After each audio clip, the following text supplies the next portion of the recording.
আল্লাহু আকবরের বনি আদম, এই সুন্নতের মধ্যে শান্তি। এই সুন্নতকে যদি আঁকড়ে ধরতে পারি, এই সুন্নতকে যদি আমি ভালোভাবে মজবুত করে ধরতে পারি, তাহলে আমার কোনো আর রিজিকের পেরেশানি করা লাগবে না, আমার ছেলে মেয়েকে নিয়ে পেরেশানি করা লাগবে না, আমার ঘরকে নিয়ে পেরেশানি করা লাগবে না। আপনার ঘরের মধ্যে যদি আপনি সুন্নতের আমলগুলো চালু করেন রে বাবা, আপনার স্ত্রীকে পাহারা দেওয়ার জন্য ঘরের মধ্যে সিসি ক্যামেরা লাগানো লাগবে না। কথা বলেন ঠিক কিনা? আরো জোরে কন, আরো জোরে কন। কি কন?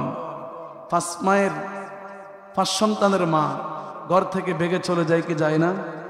আরো জোরে কন। কেন যায়?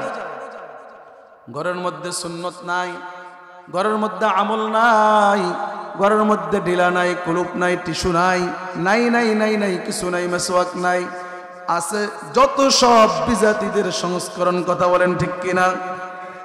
পর্দা নাই, পর্দার ওয়াজ যদি হুজুররা করে এই মেয়েগুলা কি কয়? কথা কন ঠিক কিনা? এই জন্য মুসলমান বাবা, আপনার দুইটা পাও ধরে বলছি, আপনি ঘরের মধ্যে সুন্নতের আমল চালু করেন, আপনার স্ত্রীকে পর্দার উপর উঠান, শরীয়ত বুঝান, দিন বুঝান, সুন্নতের আমল ঘরের মধ্যে চালু করেন। ঘরে ঢুকতে সুন্নতের আমল আছে, বের হতে সুন্নতের আমল আছে, খানা খাওয়ার সময় সুন্নতের আমল আছে, রাস্তায় চলার সময় সুন্নতের আমল আছে নাই? কথা কন। এই আমলগুলো যদি আপনি করতে পারেন রে বাবা, মনে রাখবেন আপনার এই দুনিয়ার জীবনটা হয়ে যাবে একটা পেরেশানি মুক্ত জীবন। কথা কন ঠিক কিনা? আল্লাহ রাব্বুল আলামিন তাই কুরআনুল কারীমের সূরাতুল আহজাবের 21 নম্বর আয়াতে দুনিয়ার ইমানদার মুসলমান বান্দা বান্দীদেরকে উদ্দেশ্য করে বলেন, লাকাদ কানা লাকুম ফি রাসূলিল্লাহি উসওয়াতুন হাসানাতুন লিমান কানা ইয়ারজুল্লাহা ওয়াল ইয়াউমাল আখির। আল্লাহ কহে, আমার ইমানদার বান্দা বান্দিরা গো, তোমাদের জন্য রয়েছে আমার পয়গম্বর বিশ্ব নবী মুহাম্মদুর রাসূলুল্লাহ সাল্লাল্লাহু আলাইহি ওয়াসাল্লামের মাঝে উত্তম আদর্শ। সুবহানাল্লাহ কোন। প্রশ্ন হলো কার জন্য? তিন ধরনের ব্যক্তির জন্য। কার জন্য? আরো জোরে কোন। আল্লাহ কয়, লিমান কানা ইয়ারজুল্লাহ, যারা আল্লাহকে ভয় করে। 2 নাম্বার ওয়াল ইয়াউমাল আখির, যারা পরকালকে ভয় করে রে। 3 নাম্বার আল্লাহ কয় ওয়া যাকারাল্লাহা কাসীরা, যারা আল্লাহ রাব্বুল আলামিনকে বেশি বেশি স্মরণ করে রে। আল্লাহ কয় এই 3 ধরনের ব্যক্তির জন্য রয়েছে আমার পয়গম্বরের মধ্যে উত্তম আদর্শ। সুবহানাল্লাহ কোন। ও মুসলমান যুবক ভাই, আমরা দুনিয়াতে এসেছি দিশাহারা হয়ে। কথা কোন ঠিক কিনা? কথা কন। আমরা কিছু জানতাম? কথা কন। পয়গম্বর দুনিয়াতে আসার আগে যুগটা কেমন ছিল? অন্ধকারে অন্ধকারাচ্ছন্ন ছিল। কথা কন ঠিক কিনা? 500 বছর পর্যন্ত বর্বরতা, মূর্খতা, বর্বরতার মধ্যে মানুষগুলো নিমজ্জিত ছিল। অন্ধকারের অন্ধকারাচ্ছন্নের মধ্যে মানুষগুলি নিমজ্জিত ছিল। আল্লাহর পয়গম্বর 500 বছর পরে দুনিয়াতে আসার পর আল্লাহ পাক সকল অন্ধকারের পর্দাগুলি উঠিয়ে পুরো দুনিয়াকে আলোকিত করে দিলেন। সুবহানাল্লাহ। আর জোরে কোন। আমার আপনার সেই নবীর পরিচয় আপনারা জানতে চান? আর জোরে কোন। পয়গম্বরের একটি পরিচয়, পয়গম্বরের একটি নাম হলো আহমদ। একটি নাম কি? কথা কোন। আহমদ মানে প্রশংসিত, অধিক প্রশংসিত। কেমন নাম? কেমন নবী আহমদ? আপনারা শুনতে চান? আমি এই কথাটি বলছি আপনাদেরকে আরেকটি টিপস দেওয়ার জন্য। পয়গম্বরের নাম আহমদ। পয়গম্বর দুনিয়াতে আসার আগে 1 বছর 2 বছর আগে না, বরং 7000 বছর আগে পয়গম্বরের নাম আহমদ এটি নির্ধারিত হয়ে গেছে। সুবহানাল্লাহ কোন। আল্লাহ রাব্বুল আলামিন সূরাতুস সাফফের 6 নম্বর আয়াতে বলেন, وَإِذْ قَالَ عِيسَى ابْنُ مَرْيَمَ يَا بَنِي إِسْرَائِيلَ إِنِّي رَسُولُ اللَّهِ إِلَيْكُمْ مُصَدِّقًا لِمَا بَيْنَ يَدَيَّ مِنَ التَّوْرَاةِ وَمُبَشِّرًا বিরাসূলি ইয়াতি মিন বা'দি ইসমুহু আহমদ। আল্লাহ রাব্বুল আলামিন বলেন, পয়গম্বর ঈসা রূহুল্লাহ বনি ইসরাইলকে উদ্দেশ্য করে বলেন, হে বনি ইসরাইল, আমি তোমাদের নিকট আল্লাহর প্রেরিত পয়গম্বর। আমার পূর্বে যেই নবী এসেছে, মূসা কালিমুল্লাহ আলাইহিস সালামের উপর যেই কিতাব আল্লাহ রাব্বুল আলামিন অবতীর্ণ করেছে তাওরাত, ওই তাওরাত কিতাবের সত্যায়নকারী আমি পয়গম্বর ঈসা। পয়গম্বর ঈসা বনি ইসরাইলকে উদ্দেশ্য করে বলে, হে বনি ইসরাইল, আমার পরে এমন একজন নবী আসবে রে, যেই নবীর নাম হবে আহমদ। আমি ওই আহমদ নামক নবীর সুসংবাদদাতা পয়গম্বর ঈসা। আর জোরে কোন আল্লাহু আকবার। বনি আদম, পয়গম্বর নিজেই বলেন, সহিহ ইবনে হিব্বানের বর্ণনায় বর্ণনাকারী পয়গম্বরের সাহাবী ইরবাদ বিন সারিয়া রাদিয়াল্লাহু তাআলা, আল্লাহর পয়গম্বর নবী আমার বলেন, ইন্নী দাউতু আবিকুম ইব্রাহিম ওয়া বিশারাতু ঈসা। পয়গম্বর কয়, আমি পয়গম্বর ইব্রাহিম খলিলুল্লাহ আলাইহিস সালামের দোয়া, আল্লাহর পয়গম্বর ইব্রাহিম খলিলুল্লাহ আল্লাহর কাছে দুহাত তুলে দোয়া করেছে, আল্লাহ, আমার বংশের মধ্যে আপনি এমন একজন নবী পাঠাবেন যেই নবীর নবুয়তের সীমা থাকবে কিয়ামত পর্যন্ত। সুবহানাল্লাহ। আমার আপনার নবীর নবুয়তের সীমা রাখে কতটুকুন পর্যন্ত? আরো জোরে কোন। এই জন্যই তো নবী বলেছেন, খাতামুন নবিয়িনা লা নবিয়্যা বাদি, আমি শেষ নবী, আমার পর আর কোন নবী আসবে না। এরপর পয়গম্বর কয়, ওয়া বিশারাতু ঈসা, আমি পয়গম্বর ঈসা রূহুল্লাহ আলাইহিস সালামের সুসংবাদদাতা। সুবহানাল্লাহ বলবেন না? আল্লাহু আকবার। বনি আদম, পয়গম্বর নিজে হাদিসে পাকের মধ্যে বলেন, সহিহ বুখারীর বর্ণনায় বর্ণনাকারী পয়গম্বরের সাহাবী জুবাইর ইবনে মুতঈম রাদিয়াল্লাহু তাআলা, আল্লাহর পয়গম্বর নবী আমার বলেন, ইন্নালি আসমাআন, আমার জন্য অনেকগুলি নাম রয়েছে। এক আহমদ, এক নম্বর হলো আহমদ।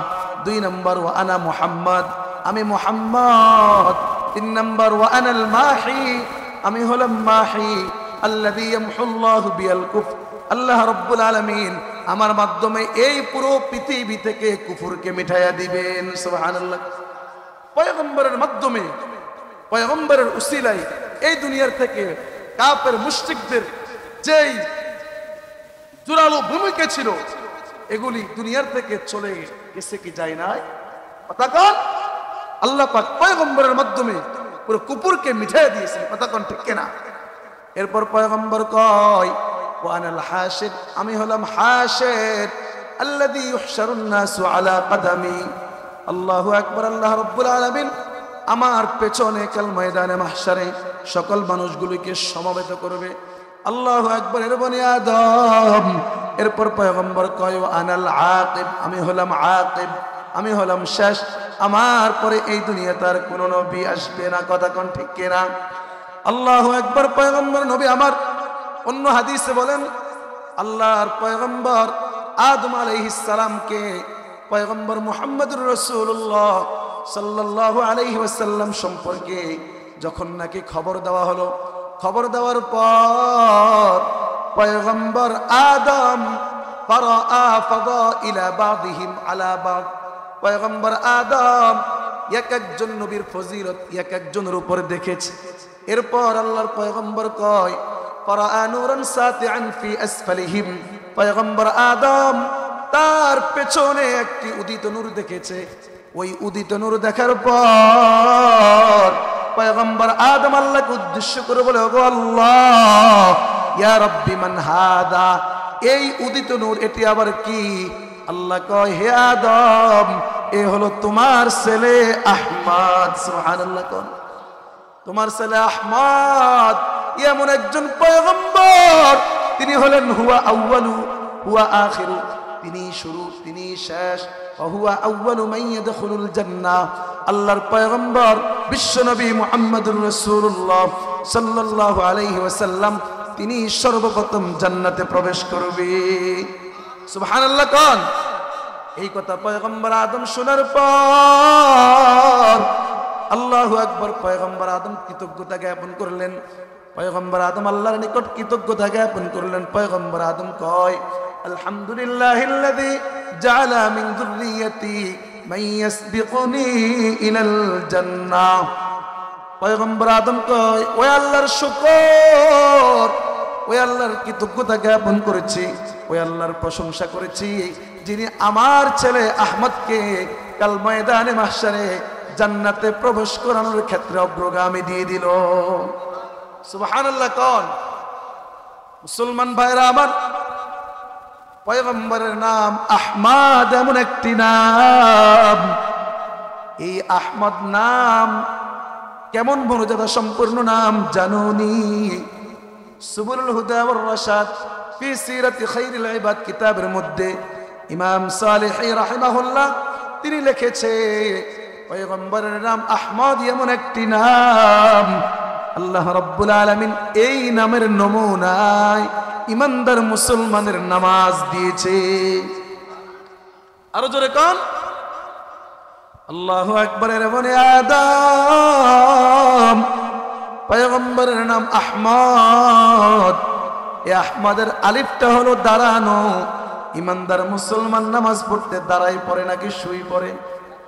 আরো জোরে কোন? আরো জোরে কোন? আল্লাহু আকবার। ইমাম সালেহী রাহিমাহুল্লাহ তিনি বলে, এই আলিফটা হলো নামাজের দাঁড়ানোর নমুনা। 2 নম্বর হা, আহমদের দ্বিতীয় হরফ হলো হা। ইমাম সালেহী রাহিমাহুল্লাহ বলেন, এই হা হলো ইমানদারের নামাজের রুকুর নমুনা। সুবহানাল্লাহ কোন? আল্লাহু আকবার। বনে আদম। 3 নম্বর মিম, এই মিমটা হলো ইমানদারের নামাজের সিজদার নমুনা। আর জোরে কোন? আল্লাহু আকবার। বনে আদম। 4 নম্বর দাল, এই দালটা হলো ইমানদারের নামাজের তাশাহুদ বৈঠকের নমুনা। কি বুঝলেন? এতটুকু বলার উদ্দেশ্য হলো আল্লাহ পাক আহমদি তরিকায় আমাদেরকে নামাজ দিয়েছে। সুবহানাল্লাহ কোন? আরো একটা আশ্চর্যের বিষয় শুনবেন, আরো জোরে কোন?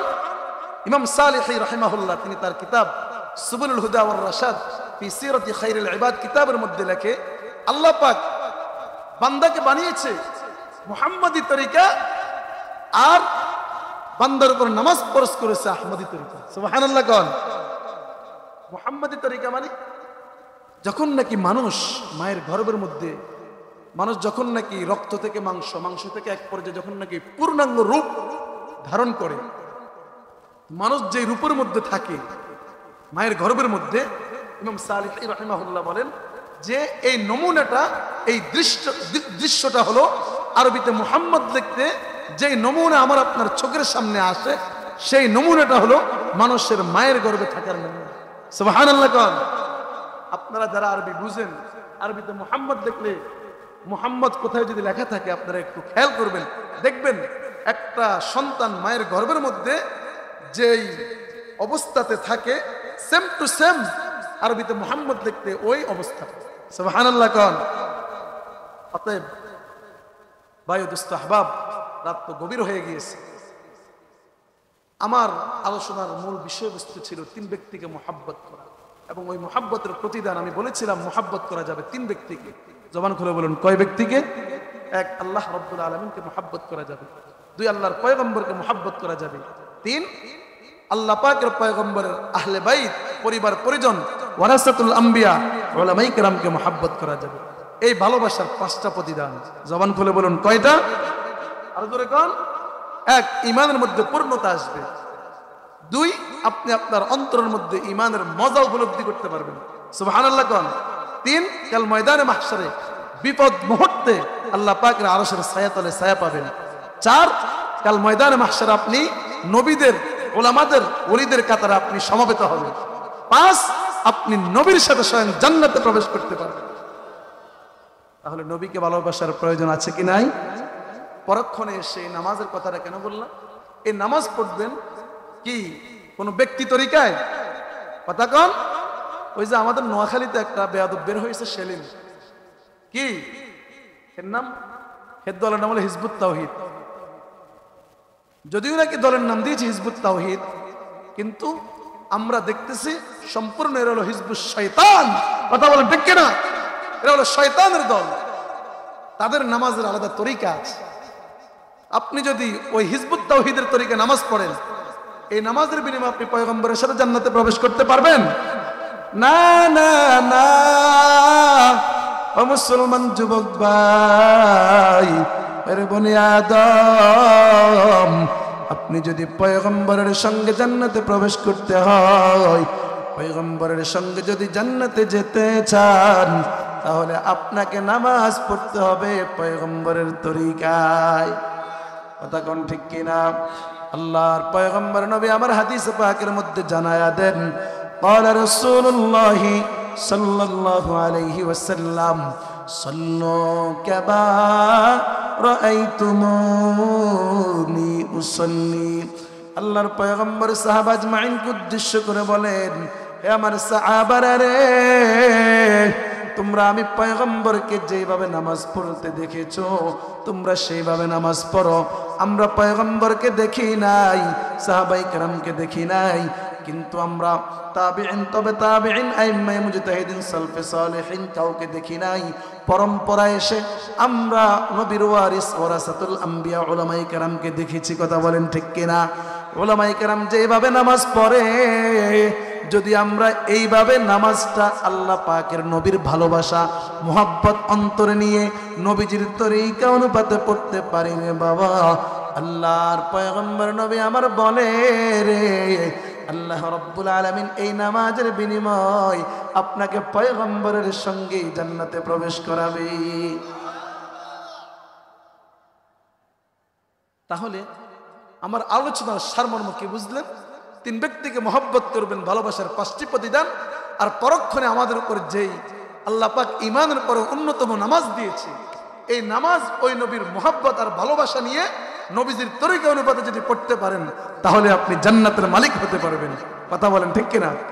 দেখছেন, এত 2 ঘন্টার ওয়াজ মাত্র আধা সেকেন্ডে বলে ফেললাম।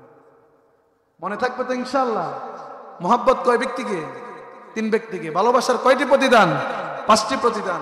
আর ওই ভালোবাসার মহব্বত নিয়ে নবীজির তরিকা অনুপাতে যদি নামাজ সহ অন্য যে ইবাদতগুলি আছে, সব ইবাদতগুলি করতে হলে আল্লাহ পাকের ভালোবাসা যেমন অন্তরে থাকা লাগবে, নবীর ভালোবাসাও থাকা লাগবে, প্লাস নবীজির তরিকা অনুপাতে হতে হবে। তাহলে আমি জান্নাতের মালিক হতে পারবো। কথা বলেন ঠিক কিনা? আল্লাহ রাব্বুল আলামিন আমাদের সকলকে, আমি গুনাহগার, যে আলোচনাটুকু করেছি, প্রথমে আমি অদমকে এবং আপনাদের সকলকে আমল করার তৌফিক দান করুন। ওয়া আখির দাওয়ানা আনিল হামদুলিল্লাহি রাব্বিল আলামিন।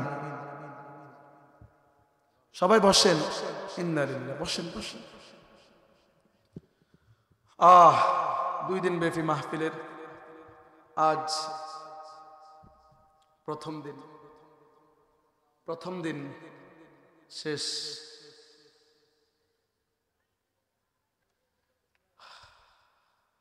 কার কপাল ভালো আল্লাহ ভালো জানে।